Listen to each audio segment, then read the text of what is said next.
Hello friends, welcome to Lakshmi kitchen. આજે હું તમારી સાથે એકદમ નેચરલ રીતે કલર કે કેમિકલનો ઉપયોગ કર્યા વગર મેંગો આઈસ્ક્રીમની રેસીપી શેર કરવાની છું. આ આઈસ્ક્રીમ બજાર જેવો એકદમ સોફ્ટ અને ક્રીમી બને છે, તો તમે ચોક્કસથી ટ્રાય કરજો. તો ચાલો બનાવવાનું શરૂ કરીએ. તમને મારી રેસીપી સારી લાગે તો મારા વિડીયોને લાઇક કરજો, શેર કરજો અને આવા જ નવા વિડીયો જોવા માટે મારી ચેનલને સબસ્ક્રાઈબ કરજો અને બાજુમાં રહેલા બેલ આઇકોનને પ્રેસ કરજો એટલે તમને મારી દરેક નવી રેસીપી મળતી રહે. તો મેંગો આઈસ્ક્રીમ બનાવવા માટે અહીંયા મેં 2 કેસર કેરી લીધી છે. તમે કોઈ પણ વેરાયટીની કેરી લઈ શકો છો, પણ ખાસ કેસર કેરીમાં નેચરલ મીઠાશ હોય છે એટલે તમારે કોઈ એસેન્સનો ઉપયોગ નહીં કરવો પડે અને કેસર કેરીથી આઈસ્ક્રીમનો ટેસ્ટ અને કલર બંને સરસ આવશે. તો અહીંયા મેં 2 કેરી લીધી હતી, એમાંથી એક કેરીની છાલ ઉતારી લીધી છે.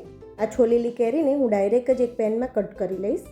હવે આ કેરીના ટુકડાને કૂક કરવાના છે, તો આપણે ગેસ ઓન કરીને આ પેનને આપણે ગેસ ઉપર રાખી દઈશું અને 1/4 કપ ખાંડ ઉમેરી મીડિયમ ફ્લેમ પર કેરીને કૂક કરી લઈશું. આ પ્રોસેસ કરવાથી કેરીમાં જે આઈસ ક્રિસ્ટલ બને છે એ નહીં થાય, કેમ કે અત્યારે તમે જોઈ શકો છો કેરીમાં આપણે જે ખાંડ ઉમેરી હતી એ ખાંડનું પાણી બની ગયું છે. આ જે ખાંડનું પાણી અને કેરીનો રસ નીકળે છે એનાથી જ આઈસ્ક્રીમમાં આઈસ ક્રિસ્ટલ આવતા હોય છે.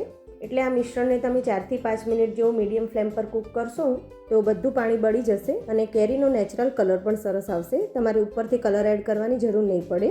તો લગભગ 4 થી 5 મિનિટમાં તમે જોઈ શકો છો મિશ્રણ સરસ ઘટ થઈ ગયું છે. હવે ગેસ બંધ કરી દઈશું અને મિશ્રણને ઠંડુ થવા દઈશું. ત્યાં સુધીમાં આપણે જે બીજી કેરી સાઈડમાં રાખી હતી એને છોલીને આપણે કટ કરી લઈશું. આ કેરીના પીસીસને આપણે અત્યારે સાઈડમાં રાખીશું, છેલ્લે આપણે એનો ઉપયોગ કરીશું. હવે આઈસ્ક્રીમને બજાર જેવું એકદમ ક્રીમી અને સોફ્ટ બનાવવા માટે અહીંયા મેં અડધો કપ મિલ્ક પાવડર લીધો છે. સાથે જ અહીંયા મેં અમૂલનું ફ્રેશ ક્રીમ લીધું છે. તમે એની જગ્યાએ વ્હીપ ક્રીમ લઈ શકો છો. આ ક્રીમ માર્કેટમાં ઇઝીલી મળી જાય છે. આમાંથી આપણે અડધા કપ જેટલું ક્રીમ યુઝ કરીશું. હવે આપણે એક મિક્સર જાર લઈશું, એમાં આપણે અડધો કપ ફ્રેશ ક્રીમ લઈશું, અડધો કપ મિલ્ક પાવડર ઉમેરીશું, સાથે જ આપણે 1/4 કપ દૂધ ઉમેરીશું. હવે આપણે જે ખાંડ અને કેરીનું મિશ્રણ બનાવીને રાખ્યું હતું એ પણ ઠંડુ થઈ ગયું છે, એ ઉમેરી દઈશું. આ મિશ્રણ તમે જો કપથી માપશો તો અડધા કપ જેટલું મિશ્રણ છે.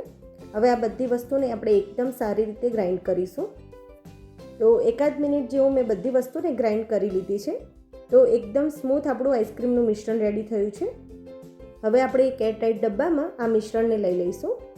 તો તમે જોઈ શકો છો આપણું મિશ્રણ કેટલું ઘટ છે. હવે આપણે જે કેરીના પીસીસ કરીને રાખ્યા હતા એ ઉમેરી દઈશું અને હળવા હાથે એને પ્રેસ કરી લઈશું. આ આઈસ્ક્રીમમાં આપણે કેરી અને ખાંડનું જે પાણી બન્યું હતું એને આપણે કૂક કરીને ઉમેર્યું છે, એટલે તમારે બીજી વાર ગ્રાઇન્ડ કરવાની જરૂર નહીં પડે. હવે એક પોલિથીનને કટ કરીને આઈસ્ક્રીમના કન્ટેનરમાં આ રીતે મૂકી દઈશું. આઈસ્ક્રીમના મિશ્રણને ટચ કરે એ રીતે તમારે હળવા હાથે પ્લાસ્ટિક આ રીતે મૂકી દેવાનું છે. આ રીતે કરવાથી આઈસ્ક્રીમમાં બિલકુલ આઈસ ક્રિસ્ટલ નહીં બને. હવે ડબ્બાને બંધ કરી 10 થી 12 કલાક માટે ડીપ ફ્રીઝરમાં આઈસ્ક્રીમને સેટ થવા માટે મૂકી દઈશું. 10 થી 12 કલાક પછી તમે જોઈ શકો છો આઈસ્ક્રીમ સરસ રીતે સેટ થઈ ગયો છે. હવે આને સ્કૂપ કરીને સર્વિંગ બાઉલમાં લઈ લઈએ. તમે જોઈ શકો છો એકદમ આસાનીથી સ્કૂપ થઈ જાય છે. તમે ચમચાથી પણ કાઢી શકો છો. તો બજાર જેવો એકદમ સોફ્ટ અને ક્રીમી આઈસ્ક્રીમ આપણો તૈયાર છે.